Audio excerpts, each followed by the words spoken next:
Halo semuanya, kembali lagi bersama gua Jack. Manga Hausen K chapter 96 sudah rilis, yang berarti kita sudah berada di chapter terakhir. Di chapter kali ini, kita akan mendapatkan banyak hal yang sangat menarik. Dari acara penerimaan murid baru Hausen sampai ke kabar kalau Hide dan Mamiya sudah dikalahkan. Jadi, gua akan membahas semua hal yang ada di chapter terakhir Hausen K. Di gedung sekolah Hausen, ada sebuah spanduk yang menjuntai ke bawah. Di spanduk itu ada tulisan, Upacara penerimaan siswa baru Akademi Hausen Angkatan Kedua, yang berarti para angkatan pertama sedang menyambut para murid baru. Di dalam gedung olahraga Hausen, para murid baru berkumpul dan menatap satu sama lain dengan wajah sinis mereka. Ada dua murid yang tidak sengaja bertatapan, dan karena hal itulah mereka langsung melakukan duel di sana. Murid lain yang awalnya cuma diam, akhirnya juga ikut dalam duel itu.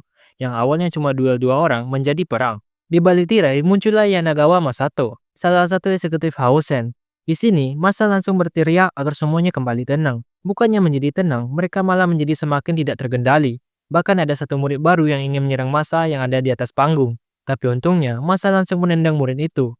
Dan murid yang ingin menyerang masa ini langsung terlempar. Yang membuat para murid baru bisa tenang, karena kaget melihat kekuatan masa. Setelah tenang, masa langsung memberikan kata sambutan kepada murid baru. Serta juga memberitahu apa tujuan menjadi murid Hausen. Setelah memberikan kata sambutan, masa langsung menyuruh semua murid baru untuk mencukur habis rambutnya sebagai tanda kesetiaan ke Hausen.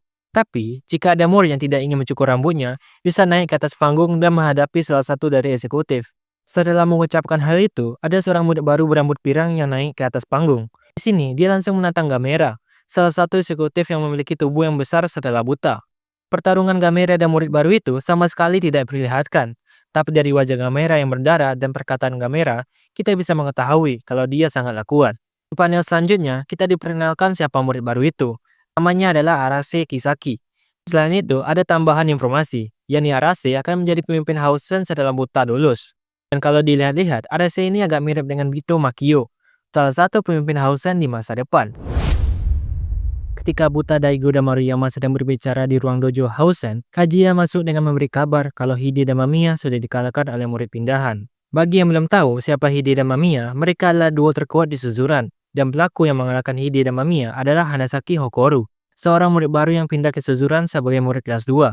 Selain itu, Anne yang sebelumnya menjadi asisten Hanazono, sekarang menjadi mentor bagi Hakoru. Mungkin alasan Anne mau melakukan ini karena perintah dari bos lamanya yakni Hanazono. Setelah mendengar kabar itu, Buta sepertinya tidak takut sama sekali. Bahkan, Buta mengatakan dia akan menaklukkan Suzuran di tahun ini dan tanpa bantuan dari sekolah lain. Alasan Buta bisa sepede itu, karena murid Hausen di tahun ini jauh lebih banyak. Serta, Buta juga mengatakan kalau dia tahu kelemahan Suzuran, yakni mereka tidak kompak. Sedangkan Hausen adalah satu kesatuan yang membuat Hausen jauh lebih unggul.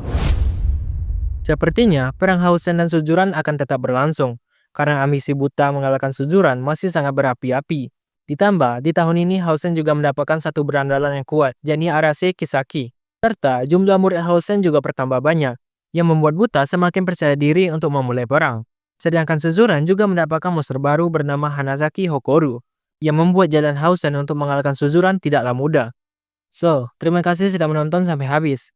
Jika memiliki saran, bisa disampaikan di kolom komentar. Dan jika ingin request, bisa komen saja. Dan sampai jumpa di video selanjutnya.